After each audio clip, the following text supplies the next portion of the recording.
The views and opinions of this broadcast do not reflect the views and opinions of Armed Media, UNU Productions and its affiliates. Enjoy the show.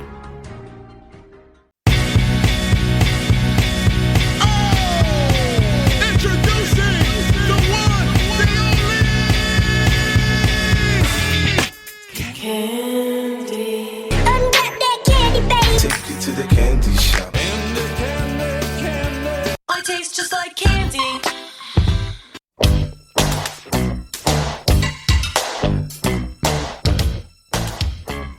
What's up, everybody? Welcome to Ask for Candy, where we talk about healing, self-care, love, sex, relationships, and what it takes to be amazing on the daily. Who I am is Candace Harper, lovecoach.com, honey.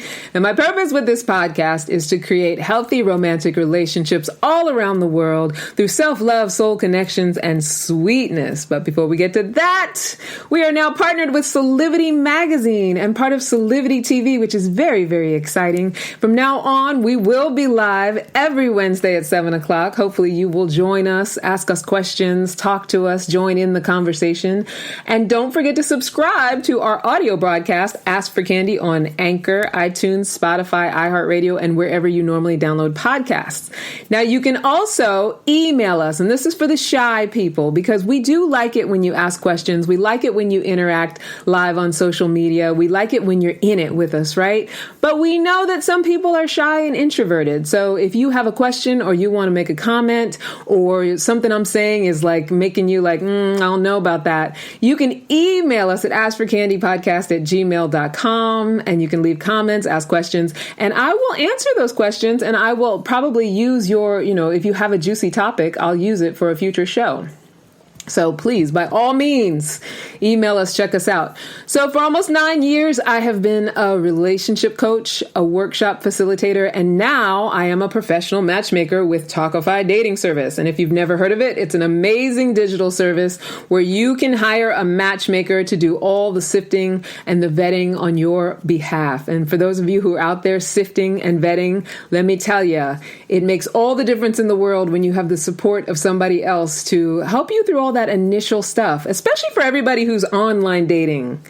And I hear a lot that people hate the online dating, and I can understand why, because, you're going in cold.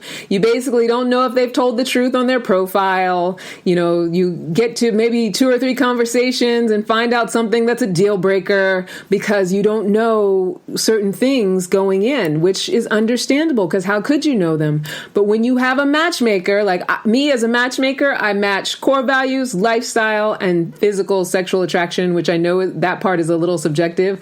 But at the very least, by the time you meet that person, you know that those things are in place. And I am committed to everybody having at least a good conversation when they first meet, which I think is huge. I think that's a big step. And with me, as always, is my Brian from Solivity Magazine, the editor of Solivity Magazine. Hi, Brian. Are you there, honey? I can't hear you. Brian's there. He's going to join us in a second. I wanted to ask him. I was on mute on your end. Oh, okay. You want to say hi to the people? Hi, people. Brian, I don't know if you heard what I was talking about with core values, lifestyle, and physical sexual attraction. Were you present to that kind of stuff when you met your wife? Or were you just like, ooh, I love her, let's get married? Oh, yeah, it was like that. I saw her, across a crowded room, and it was all good. Yeah. Yes, of course. I had done a lot of work before I met her, and, the core values piece specifically, was very, very, very important to me. I had dated, different people, and I took each experience as a learning experience. Yeah. Even though it might have hurt emotionally. But what I got out of it was more clarity about what I wanted to be in a relationship with someone. Yeah, absolutely. There's nothing like experiencing what you don't want to get real clear about what you do. Mm-hmm. Which you guys know I talk about that all the time. So yeah, having a matchmaker, it's especially great for people who struggle with that. They struggle with initiating contact or simply picking the right partner. Sometimes we know, Brian said he did the work, and sometimes we've done the work and we know kind of the things to look for. And sometimes we're in the midst of doing the work, and sometimes we haven't known to do the work yet. And so we'd like to have somebody, and that, if we haven't done the work yet, doing the work definitely helps with partnership. But if you haven't done it yet, it doesn't mean that you can't grow with someone and meet someone. But it's good to have somebody to support you through what doing the work even is, and, being able to recognize the things that would make a relationship sustainable, right? So the most important thing is that in the matchmaking, in the process, I get to be part of what supports healthy beginnings and sustainably healthy relationships. And I get to be the cause of self-love, soul connections, and sweetness. That's that work we're talking about. And I want you guys to stick around for this whole show tonight, because we're going to have another matchmaker moment. I got a new client, Brian. I love the matchmaker moment. Do you? Yeah, they're really cool. I'm getting new people every week almost, which is great, because I also have found that, for the most part, I would say 95% of my clients are pretty happy. Like if you were to poll them, I have a really high matchmaker rating, but I have those couple of people who aren't ready for what I bring. So even today, I have somebody who he wants to drop out. He's done because, he very much is approaching this process with she's got to be sexually attractive to me. She's got to be physically attractive, and not knowing how to bridge the gap. And I've talked about this on countless shows, the gap between, what is going to cause a sustainable relationship, how to get to know somebody, and just wanting to have like arm candy, something that's impressive for other people on his arm, right? Right. And so, he's gone on probably about 30 dates with beautiful women. I mean, just like movie star level beautiful women, and even ones that are out of his league and can't. And I even said to him, and I think this is why he's tired of me, because I said, obviously beauty is not the thing that's got you committing. You may say that you want a beautiful woman, and that's the most important thing. But all these beautiful, that you've dated basically the Miss Universe pageant and didn't commit to one of them. So what was it? What do you think it was? I think that he just, like you mentioned, I love the way you put it. He has the work to do. He hasn't done the work as far as, being heart-centered, knowing who he is, knowing what's important to him, core value-wise, being able to connect with a woman on that level. So, I think that he is trying to impress somebody else. And this is me totally speculating. I don't want to diagnose. I think that there's probably some daddy issues, because a lot of times when men come to me and there's like a daddy thing, they want their dating life to be impressive. Oh. You get what I'm saying? It's like, oh, if I get this arm candy, not only will my friends be jealous, not only will I look good in front of my boss, my dad will be impressed. You know what I mean? There's very much that energy. Yeah. Like it has to fit this part that he's got in his head. Exactly. Bro, that's a fantasy. It's a fantasy. And also what you set yourself up for is a lot of failures, because, then you get to that part where you actually have to get to know the person, right? Where you actually have to make some sort of emotional connection, which means that you have to actively be interested in who they are as a person. Or, you have to be able to have that conversation. So, he has a lot of these first dates that either he's a no because she wasn't pretty enough, or she was, not sexy enough, or whatever. Or she's a no because she's like, he didn't even ask me anything about myself. Or he just was doing this sort of like fake gentleman thing that didn't feel connective or authentic. I know, isn't that interesting? This is why this stuff is so fascinating. I think he's young enough on his journey that hopefully he'll figure it out, so that he doesn't just end up with a woman who treats him like a wallet and not a human being. Didn't complain about that, right? Because then this is when we these people who are in their late 30s, early 40s, and they're going through divorce. So often, and it's so mean, and they're so nasty to each other. They're so vitriolic and hateful towards each other. It's because in the beginning, there wasn't that connection of core values, and, being able to learn how to empathize with each other, see each other as human beings, not just you're my trophy and you're my wallet. Right. You know, or some other setup like that. Or, you know, some women will marry because it fits into whatever their family traditions are. You're successful enough. You know, it's not necessarily a money thing, but you have enough prestige that you can fit into my family. And when you marry somebody for something like that, it's not sustainable. Right. Okay, well, you're good enough for now. I can mold you. Yeah, exactly. Or I can, and I've done this before. I've mentioned before about my abusive relationship. I very much was about, you know, everyone in my family is married. And it's true. Like I think I have one aunt who's not married because, you know, she got divorced and just decided not to get married again. But everybody else is married, still married for decades. And that on top of like, and this was about 10 years ago, on top of the pressures of social media and all of my friends being on like their second and third marriage. I was like, okay, I really need to get into a relationship. And I told myself the important thing was to get into the relationship, and the rest of it I could take care of. The rest of it I could work out. Like you know, whatever it is, we'll find it. We'll figure it out. We both have the right, you know, sexual attraction for each other or whatever. That's all that matters. Like I can work with the rest. And it's such a lie that we tell ourselves, because it's really about trying to fulfill what we think someone else wants for us, or what we think someone else will validate. Right? There's enough Elizabeth Taylors. You know, we can just let that lie. But not just who's a guy who got married a lot too, because there's a lot of men out there. I was trying to think of one while I was making that statement. I'm sure there's some actor out there who's been married multiple times. I can't think of one right now, but they're. I know, he's happily married now, but I know George Clooney was a serial dater. Oh yeah, he has that reputation. Dated like the most beautiful. I mean, like all starlets, all like, you know. Yeah. And you're like, okay, who's he dating now? Right. No, I remember that. I remember having such a crush on him in the 80s when he had a mullet. You and a whole... Right? But yeah, I mean, that's the thing. It's like, you know... And I was talking to a young woman the other day because she had gotten in touch with me on LinkedIn about whether she should go for coaching or go for matchmaking. And she was about 38 years old. I saw so much of myself in her, very much a career woman, very successful in her career. And she was at a crossroads where she's like, you know, I do want to have a child or two. My parents have been married for, you know, 30 some odd years or 40 years or whatever. And I feel like I need to do these things and fit into these traditions. And so I feel like it's time. Do you think I should do matchmaking or coaching?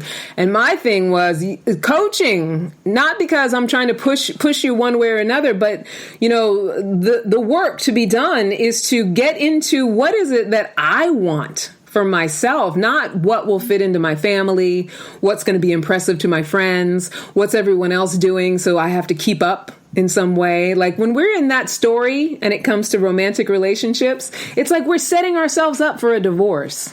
Right.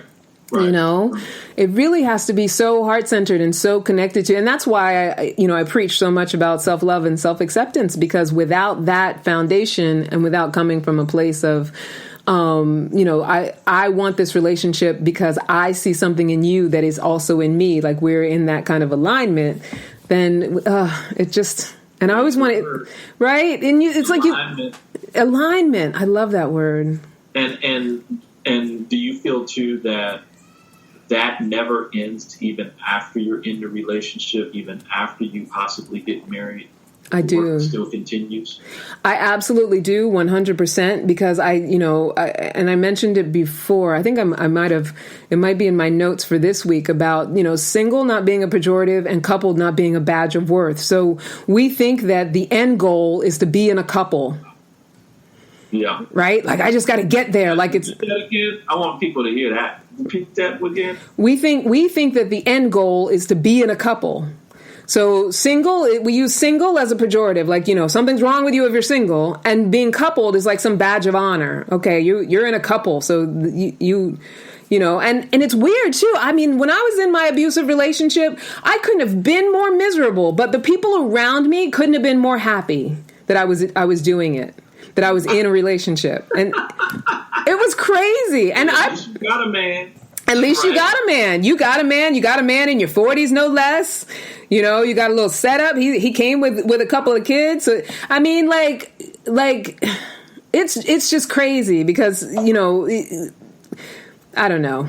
I had a point and I was going to make it and then it slipped right out of my head. But because we treat singlehood like it's a problem and we treat couplehood like it's a badge of honor, we forget that the growth has to continue no matter what, and that you are an individual no matter what first. And if you can't fill yourself up first and then overflow onto another person, it doesn't matter whether you're single or coupled, you're going to get back to that same default setting of you know, wherever you're at of unfulfilled.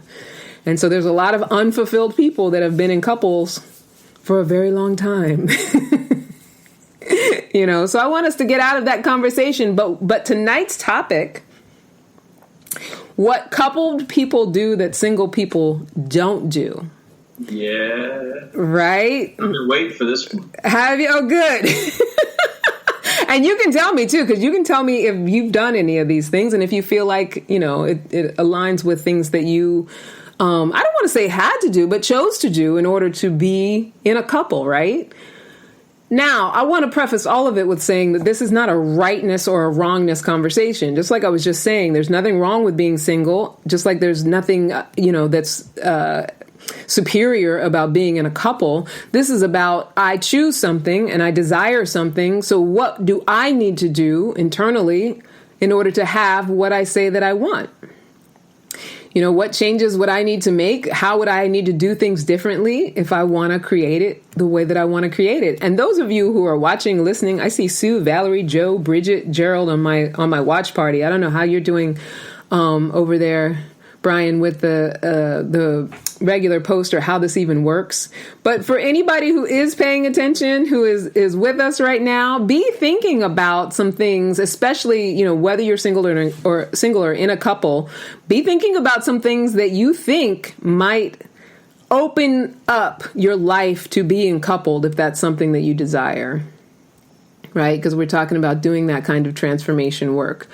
So, what coupled people do that single people do not, a look at what people who are in relationships do compared to those who are not in relationships. And if you're single and looking to be coupled, I'll also lay out some healthy ways to learn from coupled people and start something long term. Now, I'm going to make a distinction here because I'm thinking, Brian, we were talking about the possibility of making this a series. Yeah. Because we're just talking about coupled. Being in a healthy partnership, healthfully coupled, is a whole nother level, right? Yep. So tonight we're just talking about, you know, what it would take to go from single to couple. And then we're also going to talk about going from couple to single, because that is a thing. There are some people out there who are in a coupleship right now and are ready to be on their own, or feel like they're ready to be on their own. And you know, I was doing a workshop a couple weeks ago and talking to a woman that she's like, you know, she's very much got life on hold until she figures this out, how to get out of this coupleship, how to get out of this relationship, how to get out of this marriage.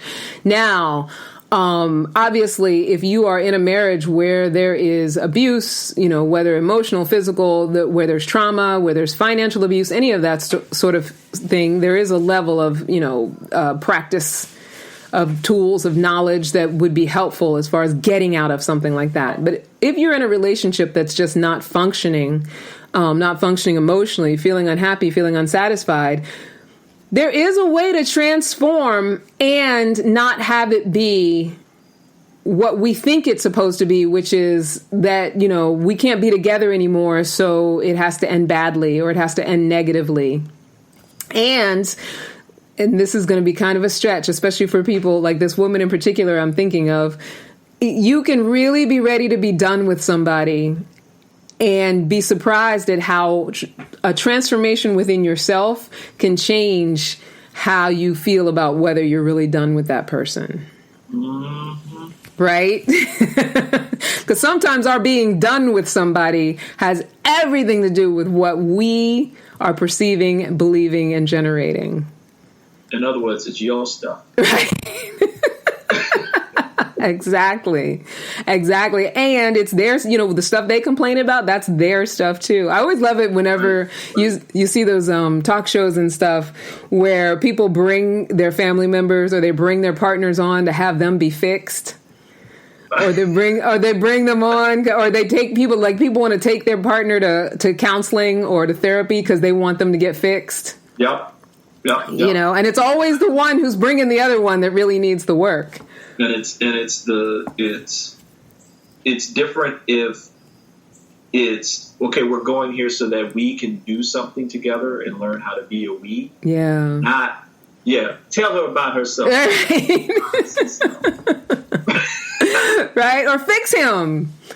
Make him be better. Make him listen to me. Yes.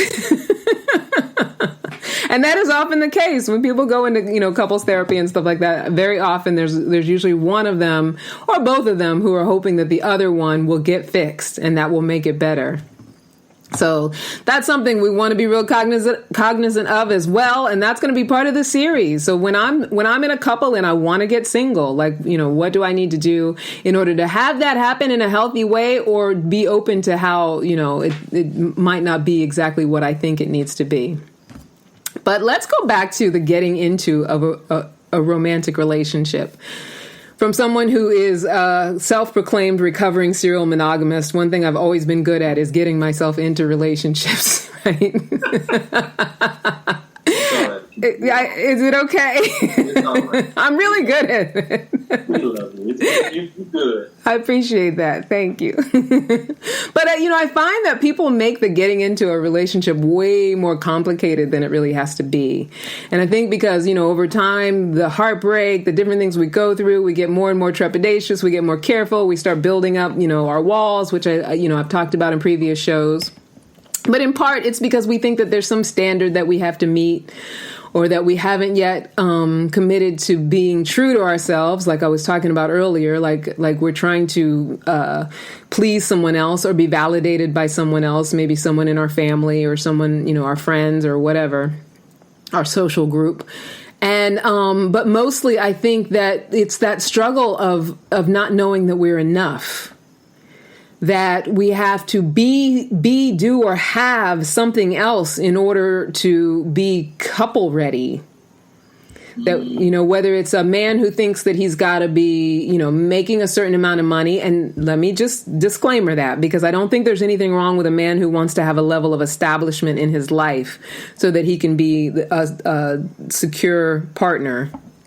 But I do think that there's a very fine line between that and the story of enoughness, like how successful I need to be, how much I need to have achieved before I'm good enough to have, whatever it is I dream of having. And I think for women, it's this, especially since the women's movement, it's these achievements. So I'm this amazing woman and I've done all these things and I've worked so hard and I've gotten so far.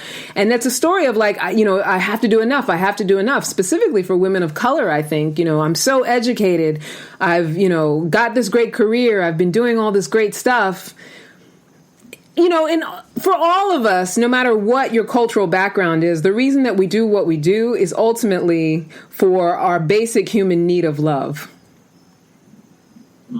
Right? Those of us who are high, super, super high achievers, those of us who aren't such great achievers, ultimately the things that we do, the things that we go after, the things that we make effort for, it all comes down to our basic human need of love. And the reason that we feel like we need love from outside of ourselves is because we have a basic story that we're not enough. That's what our culture and our conditioning has taught us, that we're not enough. We don't come out of the womb thinking we're not enough, but our culture teaches us that, right? But here's the thing, though. Coupled people struggle with knowing that they are not enough, just like single people do.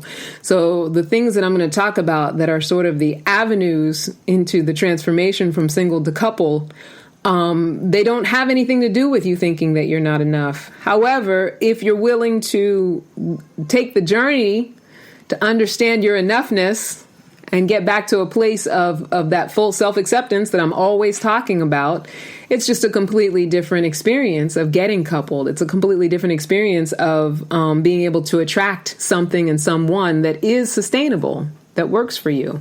I don't know how many different ways I say the exact same thing, Brian, but do you feel me on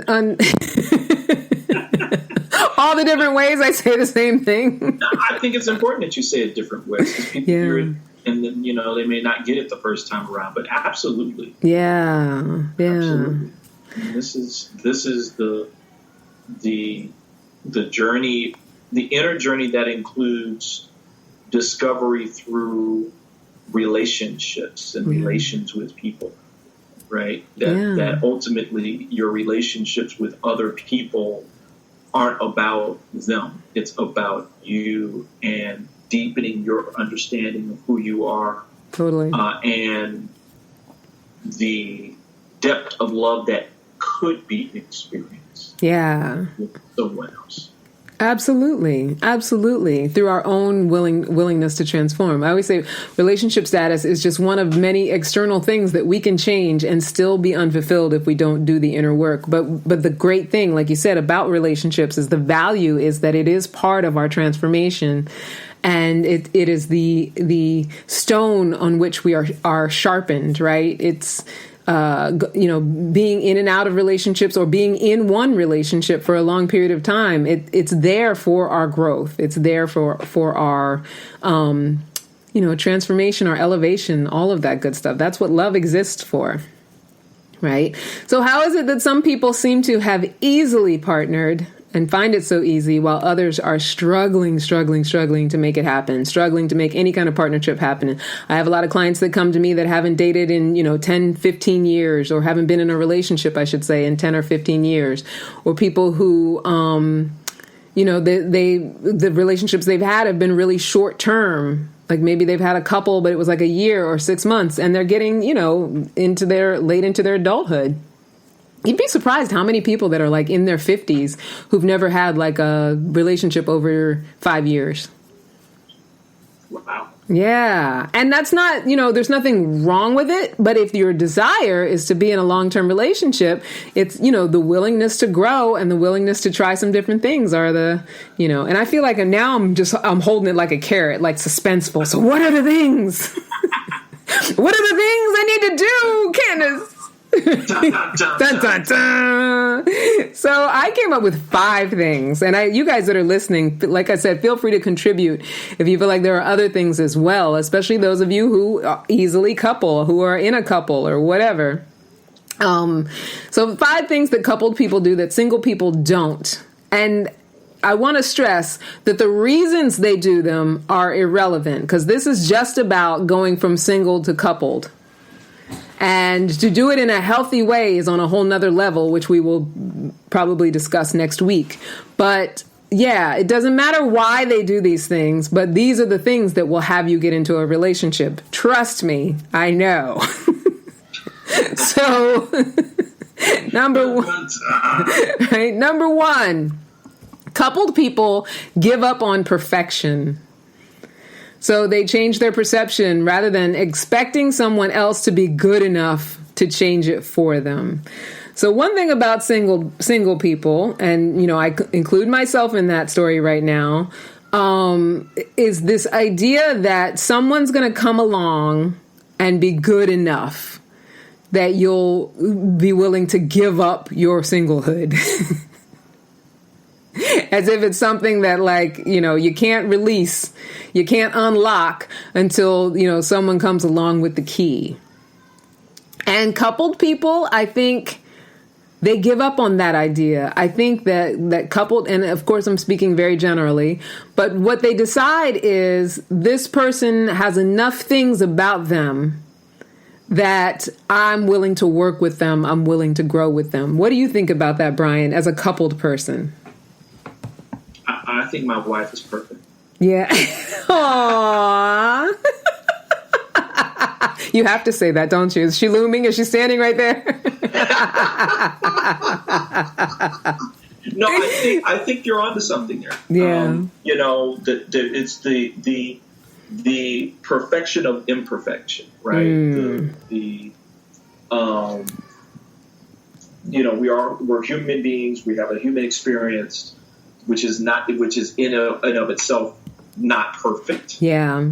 And so why expect, or why even go into the fantasy of expecting that once this person is like this specific way in my head, right? Mm-hmm. It's unobtainable, by the way. Yeah.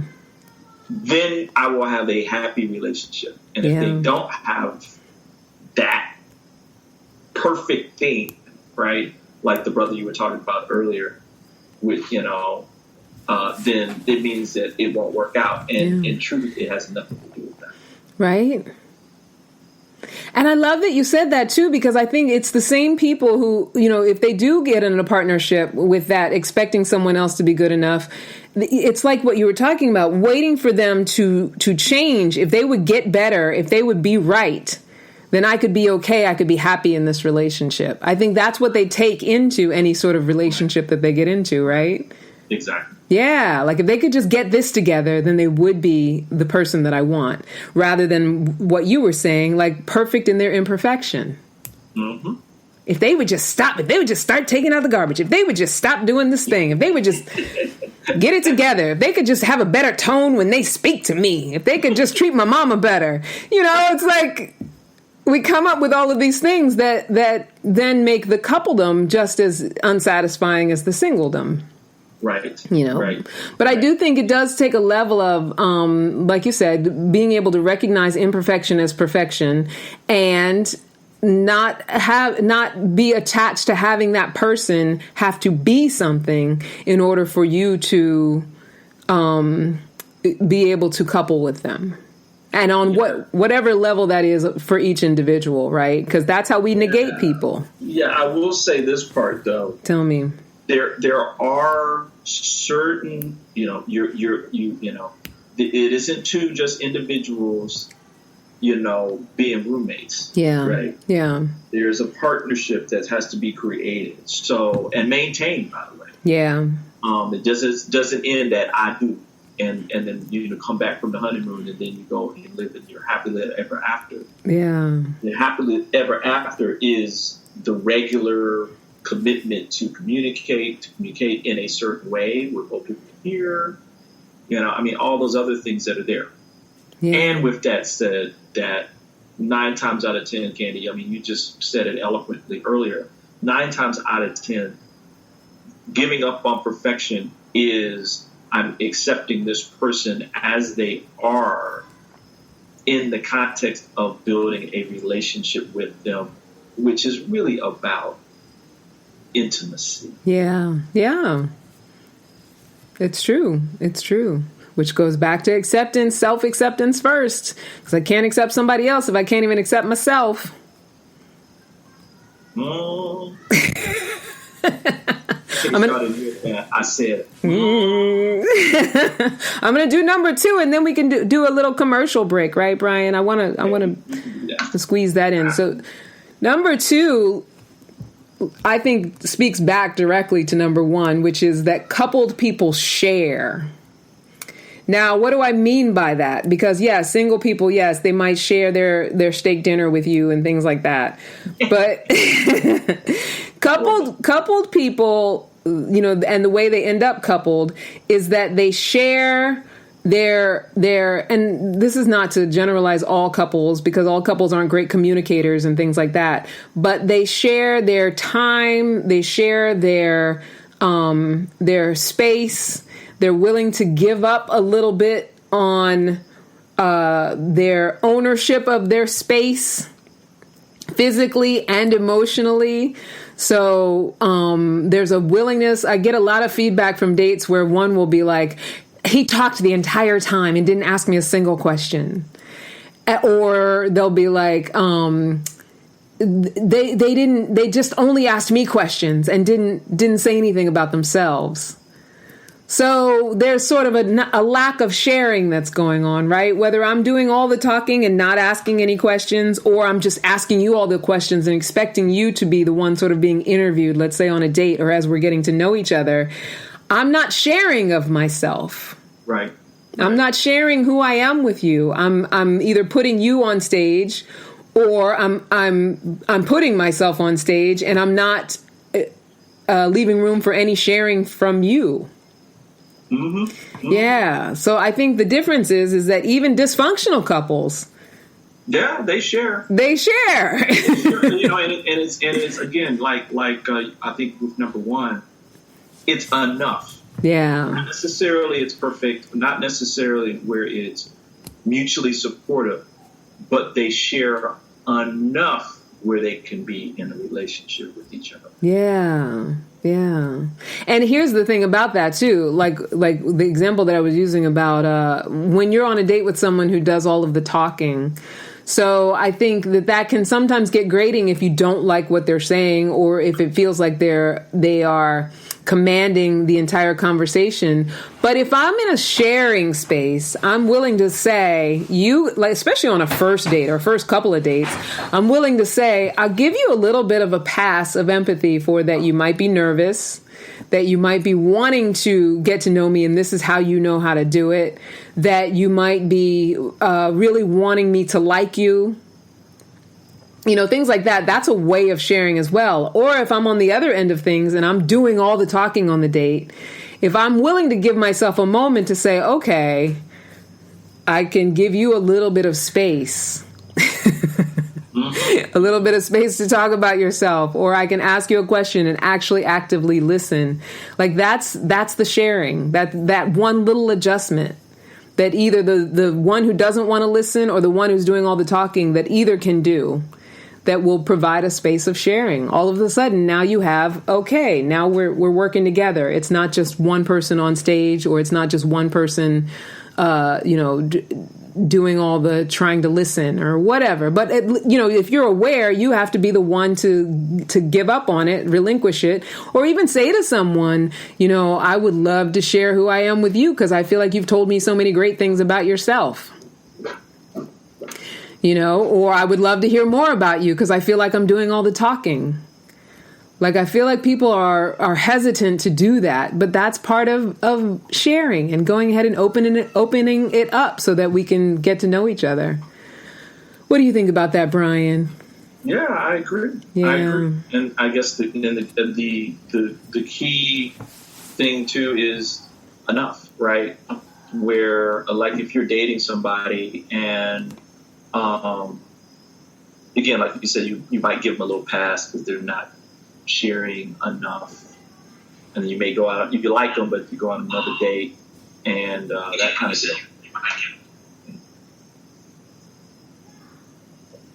So yeah. What happened? Did you have people? Oh, okay. I missed the last part of what you said. What was the very last thing you said? Oh, so so you might go on another date with them to kind of see where things could go. Yeah. Because I think that's another part of it, right? Where you're not going to get everything in the first date. On the first date. Yeah. Like you want to give it some space. Yeah. Right? You're sharing. I think that we could add that as another one, too. Like, coupled people give it some time. Whereas single people are so quick to be like, nope. Nope, didn't do that, didn't do this, didn't do that. Nope, don't want them. Whereas I think in order to get into a couple, you got to be willing to give it a little time in that sharing. Yeah, based on what you were saying. So let's take a little commercial break, Brian, I think, and then we'll come back with the other three. All right, we're going to take a little break. All right, we'll be back, everybody, with the other three things that coupled people do that single people don't. Yay, we're back. All right. Was that enthusiasm? Yay, we're back. All right, so we're at number 3 of the 5 things that coupled people do that single people don't. And the reasons are irrelevant. Number 3, coupled people make room in their emotional closet and they empathize. And the moment they stop empathizing is usually when they're on their way back to single. So, right? So this goes back to what we were talking about before with number 2, with the sharing. I brought up the example of, in a conversation. So you have a little empathy for someone who maybe when you're just meeting them, how they behave, and maybe give them a little space, a little time to get to know them. But also just, in general, like, I think that in order to get into a couple, when you're spending time with someone, you have to have a level of being able to, and here's the fine line, because some people call themselves empaths. And I feel like, what's that? What were you saying? I said, I noticed how you said that with like the movie voice. Empaths. I am an empath, which I avoid saying those sorts of things because although I am the possibility of being empathic and having empathy, and I can generate empathy when I want to, I think the dangerous thing about people who identify themselves as empaths is that a lot of times they are just people who take on your feelings and then make it about them. Not always. I'm not judging anybody, but that's a lot of times what that really means. And you know, a lot of the people that I've worked with who identify themselves that way, that's usually what they end up describing. Like, oh, I was sitting and talking to this person, and you know, they were so upset, and I could really feel it, and they started crying, and then I started crying, and I started to feel the emotions they were feeling, and it just really drained me. And so when I walked away from that conversation, I was so drained because of everything they were going through. Which, I get the motivation to say those things, or where that, usually people mean well when they're saying all of those things. But really showing someone true empathy is to be able to be with where they're at without taking it on, and to be able to recognize, acknowledge it, validate how they feel, and let them feel how they feel. That's empathy. That's connective empathy. Now, I don't necessarily think that everybody is conscious of that they're doing that exact thing. But when we do that as human beings, it connects us to people. Like when I just let you be where you're at, and it does go back to the conversation of acceptance, but sometimes it's really about, can I be with where you're at when it's not where I want you to be? So if you're in a bad mood, or if you're really sad about something, or you're really, twisted up about something, can I be with that? Can I let you have that without needing to take it on or meet you at that same level of energy? I used to do that with my abusive boyfriend all the time. That's why I was just as abusive as he was. He would come with a puss on his face, and then all of a sudden I'm an empath. So now I feel like I got to have a puss on my face. Because I'm taking up your energy, and I'm having that same negative energy that you're bringing because you're bringing it, and now I'm also blaming you for it. But it feels to me like you're sucking my energy because I'm so empathic and I'm feeling everything you're feeling. So I think the difference is that when we're willing to just say, you know what do you need? Do you want me to leave you alone? You want me to bring you something? I get why you feel that way. I see it. I understand. That totally sucks. Right. Or, even if you don't agree with why they feel that way, like I understand that you feel that way, and it's okay that you feel that way. You're entitled to feel how you want to feel. Right. So I think that makes a big difference, especially when people are getting to know each other, being willing to just be in that empathy state without taking on somebody's shit, without making it, wrong about them, needing to judge them about it, and without, walking away with it. So then you feel drained by that person.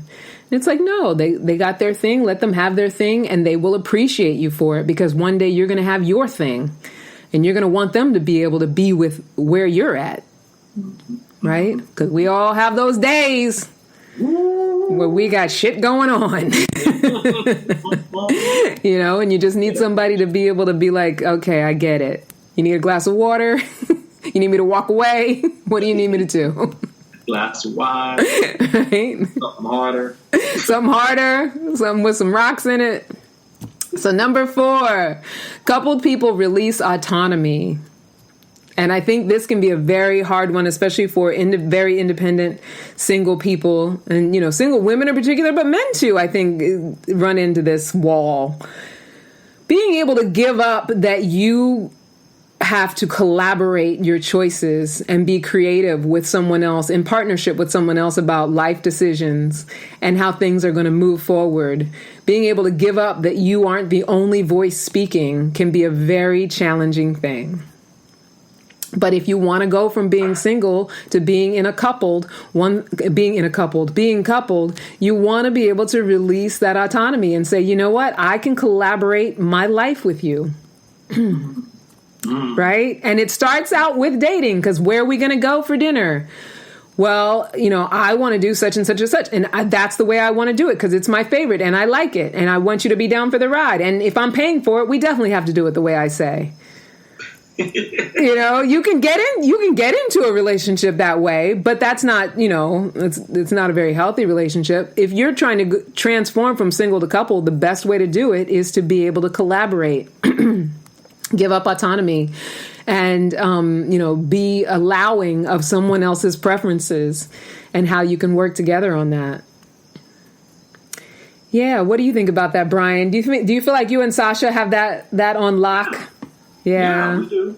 That's good. I remember the best advice specifically that relates to this was, I think a lot of times people believe that a relationship is, two people come together, think of them as two glasses of water. Yeah. And they pour out 50% of each one of those, and then you pour it into another glass, and now it's 100%. Yeah. Right? In truth, it's both people come into the relationship as 100%. Yeah. And you're drawing a circle around the two people, which creates a bigger subset. Yes. Instead of it being 50% plus 50% equals 100%, it's 1 times 1 equals 1. Absolutely. And then you're learning each person's likes, dislikes, and idiosyncrasies, and that kind of thing, and that is partnership. Yeah. Interdependent. Yeah, absolutely, absolutely, and it leaves room for each person's contribution as well. Absolutely. Yeah, and then number 5, if you guys have any, the show goes so fast. If you guys have any, feel free to chime in as well.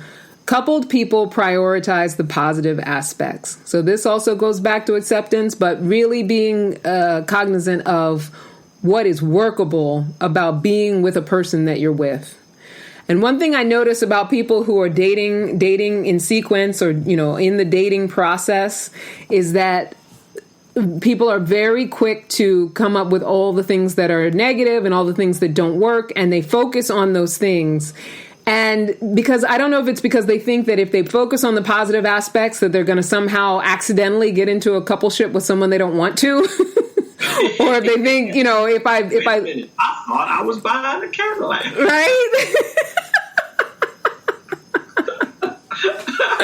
Right? Or if they think like, oh, if I look at the good things about this person, that, somehow I'm going to mislead them, or, whatever. When we're willing to prioritize the positive aspects about any person, even if we go out on a date with them with the intention of dating them long term, or, whatever. And even if we decide, well, this person may not be right for me, the only thing that can come out of prioritizing the positive aspects of that person is that you allow yourself to have more pleasure and enjoyment in the moments that you're in with that person. It doesn't commit you to having to have any other moments with that person. But if you want to be able to move something from 2 singles to 1 couple, the way to do that is to pay attention to those really great aspects, focus on those, and grow those things by focusing on them and giving your attention to them. It's that simple. And enjoying them, like allowing yourself to be in enjoyment with that person. So, Accentuate the positive. You gotta accentuate the positive, eliminate the negative. It is. It totally is. But it's true. It's such a cliche. But, cliches are cliches because they're true. Tried and true. So yeah, are all couples healthy? Absolutely not. but they are doing their love lives differently. So the question for single people who want to be coupled becomes, how can I practice what coupled people do in a healthy way? And if you're willing to ask yourself that question, it's different for everybody. How can I practice what coupled people do in a healthy way? So how can I practice giving up on perfection, sharing, making room in my emotional closet and empathizing, releasing autonomy, prioritizing the positive aspects? How can I practice those things in a way that is authentic to me? And you know, I always say the first answer is self-love and self-acceptance. Yes. Right? And once you're on that road, then those things become a lot easier. So, you know, ultimately, whatever we want to change in our reality must first happen in our beliefs and then our actions. So another question to ask ourselves is, what am I willing to do differently to have what it is that I want?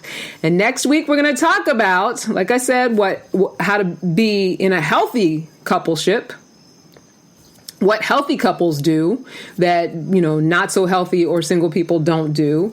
And then I think we'll also talk about what single people do for those who are in a couple and don't want to be in that couple anymore. And Esther Perel talks about how you can be in an unhappy coupleship and end that relationship, but don't always be so sure that you're not going to start a new relationship with that same person, because you can start a new relationship. And I sort of touched on it earlier. You can start a new relationship with an old person, right? With some willingness to transform.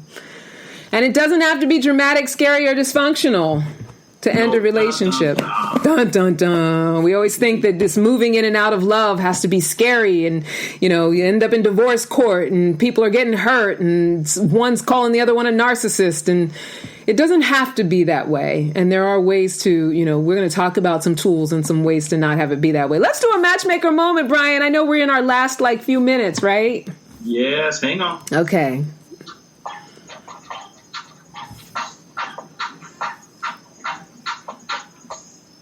All right. Matchmaker moment. Matchmaker moment. Tonight's client profile.